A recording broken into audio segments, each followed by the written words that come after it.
പതിറ്റാണ്ടുകളുടെ ചരിത്രമുറങ്ങുന്നതാണ് ബാലരാമപുരം സെന്റ് സെബസ്ത്യാനോസ് ഫെറോന തീർത്ഥാടന ദേവാലയത്തിന്. ഈ തീർത്ഥാടന ദേവാലയത്തിന്റെ ചരിത്രം എന്താണെന്ന് നമുക്കിവിടുത്തെ വികാരിയോട് തന്നെ ചോദിക്കാം. ഫാദറെ നമസ്കാരം. നമ്മുടെ പള്ളിക്ക് ഒരുപാട് ചരിത്രമുണ്ടല്ലോ. ഫാദറിനറിയാവുന്ന ചരിത്രം എന്തൊക്കെയാണ് ഇവിടെ എത്തപ്പെട്ടിരിക്കുന്ന ക്രിസ്ത്യാനികളെന്ന് പറയപ്പെടുന്നവരൊക്കെ പാരമ്പര്യമായിട്ടും ക്രിസ്ത്യാനികളാണ്. അതിലൂടെ പാരമ്പര്യമായി ലഭിച്ച ജന്മനാ ലഭിച്ച ആ ഒരു വിശ്വാസം അതിൽ ജീവിക്കുകയും അത് പകർന്നു കൊടുക്കുകയും ചെയ്യുന്ന സമൂഹമാണ് ഇവിടെ ഉള്ളത്. ഒപ്പം ഈ ഒരു വിശ്വാസം വരുമ്പോൾ തന്നെ മറ്റുള്ളവർക്ക് ശരിയായ രീതിയിലുള്ള വിശ്വാസ ചൈതന്യം പകർന്നു കൊടുക്കുവാനായിട്ട് ഇവിടെയുള്ള ആബാലവൃദ്ധ ജനങ്ങളും ശ്രമിക്കാറുമുണ്ട്. ഇവിടെ 50 വർഷങ്ങൾക്ക് മുമ്പ് ഈ കാണുന്ന കുരിശടിയുടെ അവിടെ പ്രഭാതത്തിൽ വിശുദ്ധ സെബസ്ത്യാനോസ് പ്രത്യക്ഷപ്പെട്ടതായിട്ട് അന്യമതസ്ഥർ സാക്ഷ്യപ്പെടുത്തുമ്പോഴത്തേക്കും വളരെ അഭിമാനകരമായിട്ടാണ് ആ സത്യം ഈ ലോകത്തിന് മുമ്പിലേക്ക് അത് അറിയപ്പെട്ടത്. ഇന്നും ആ ഒരു സ്നേഹ സാന്നിധ്യത്തിൻ്റെ ഓർമ്മയ്ക്കായിട്ട് ഈ എല്ലാ ജനങ്ങളും ഈ വിശുദ്ധ സന്നിധിയിലേക്ക് എത്തപ്പെടുകയും ഒത്തിരി നേരം പ്രാർത്ഥിച്ചുകൊണ്ട് അവരുടെ സങ്കടങ്ങളും പ്രയാസങ്ങളും ഒക്കെ ശമിപ്പിച്ചു പോകുന്നതായിട്ട് കാണാനായിട്ട് സാധിക്കുന്നുണ്ട്. മാനവ സൗഹാർദ്ദം വിളിച്ചോതിക്കൊണ്ടാണ് ഈ തീർത്ഥാടന ദേവാലയത്തിലെ ഓരോ പള്ളിത്തിരുനാളിൻ്റെയും ആഘോഷത്തിന് തുടക്കം കുറിക്കുന്നത്. അത്തരത്തിലാണല്ലോ ഫാദറെ ഇത്തവണ നമ്മുടെ ആഘോഷത്തിൻ്റെ തുടക്കം?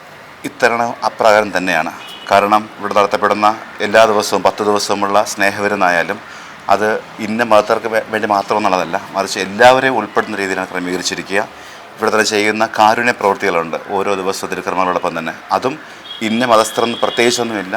ആരാണോ ആവശ്യമുള്ളവർ, ആരാണോ അവശരായിട്ടുള്ളവർ, അവർക്കെല്ലാം ലഭ്യമാകുന്ന രീതിയിലുള്ള ഒരു ക്രമീകരണമാണ് നമ്മൾ ചെയ്തുകൊണ്ടിരിക്കുന്നത്. എനിക്ക് തോന്നുന്നു ഇതുപോലും ഇതര മതവിഭാഗങ്ങളുടെ കാരുണ്യ പ്രവർത്തനത്തിന് വേണ്ടി സ്ഥാപിച്ച ഒരു പെട്ടിയാണ്. പാർപ്പിടം വയ്ക്കുന്നതിനും വിവാഹത്തിനും രോഗികൾക്കുള്ള കാരുണ്യ സഹായവും എല്ലാ മതവിഭാഗത്തിനും ഈ പണം ഉപയോഗിക്കുവാൻ തരത്തിലാണ് ഈ പെട്ടി ഇവിടെ സ്ഥാപിച്ചിരിക്കുന്നത്. ഇത് ഇതര മതവിഭാഗങ്ങൾക്ക് ഉപയോഗിക്കാൻ കണക്കിനുള്ളത് ഉപയോഗിക്കാം. എല്ലാവർക്കും നമ്മൾ എന്താണ് പാർപ്പിടം ഇല്ലാത്തവർക്ക് പാർപ്പിടം കൊടുക്കുവാനായിട്ട് തുക ഉപയോഗിക്കും. വിവാഹം നടക്കാനായിട്ട് സാമ്പത്തിക സഹായം ഇല്ലാത്തവർക്ക് അത് നമ്മൾ ചെയ്തു കൊടുക്കും. ഒപ്പം ഈ കാരുണ്യം രോഗികൾക്കുള്ള സാധനമാണ്. എല്ലാ മാസവും നമ്മളിത് കൊടുത്തുകൊണ്ടിരിക്കുന്നുണ്ട്. ഇപ്പൊ തന്നെ ഇത് നിറയുന്നതിനനുസരിച്ച് ഓരോരുത്തർക്കും സഹായം എത്തിക്കുകയാണ് നമ്മുടെ ലക്ഷ്യം. അത് മതമൊന്നും പ്രശ്നമില്ല. ആർക്കും തന്നെ കൊടുക്കും. അത് നമ്മൾ അപേക്ഷ സ്വീകരിച്ചിട്ട് അത് അർഹരാണെന്ന് തോന്നുകയാണെങ്കിൽ തീർച്ചയായിട്ടും അത് കൊടുത്തിരിക്കും നമ്മൾ. ഇനി ഇതൊന്നു കഴിഞ്ഞ വർഷവും ഈ വർഷവും പള്ളി തിരുനാളിന് മറ്റു മതവിഭാഗങ്ങളെ ഉൾപ്പെടുത്തിയാണ് ഈ കൊടിയേറ്റിൽ തന്നെ അതിന്റെ തിരുനാളിന്റെ തുടക്കം കുറിക്കുന്നത് അല്ലേ? ഇത്തവണ അങ്ങനെ തന്നെയായിരുന്നു. നമ്മുടെ ഇവിടെ കൊടുക്കുന്ന സായാഹ്ന ഭക്ഷണവും മറ്റു ഭക്ഷണങ്ങളും ഒക്കെ ഇതര മതവിഭാഗങ്ങളെ ഉൾപ്പെടുത്തി അവരെ ക്ഷണിച്ചു വരുത്തിയൊക്കെയാണ്. ഇല്ല, നമ്മുടെ തിരുനാളിന്റെ ഭാഗമായിട്ട് അതിന്റെ ചൈതന്യം പോലും അങ്ങനെയാണ്. എല്ലാവരും ഉൾപ്പെടുത്തുക എന്നുള്ളത് തന്നെയാണ്. അതിന്റെ ഭാഗമായിട്ട് പാവങ്ങളുണ്ട്, അല്ലാത്തവരുണ്ട്, ക്രിസ്ത്യാനികളുണ്ട്, അക്രൈസ്തവരുണ്ട്, എല്ലാവരെയും ഉൾപ്പെടുത്താനാണ് നമ്മൾ ചെയ്തുകൊണ്ടിരിക്കുന്നത്. അതൊത്തിരി അഭിമാനമുണ്ട് ആ കാര്യത്തിൽ ചെയ്യുന്നത്. അതെ, നമ്മുടെ മാനവ സൗഹാർദ്ദം വിളിച്ചോതിക്കൊണ്ടാണ് ബാലരാമപുരം സെബസ്ത്യാനോസ് തീർത്ഥാടന ദേവാലയത്തിലെ തിരുനാളിന്റെ തുടക്കവും ഒടുക്കവും.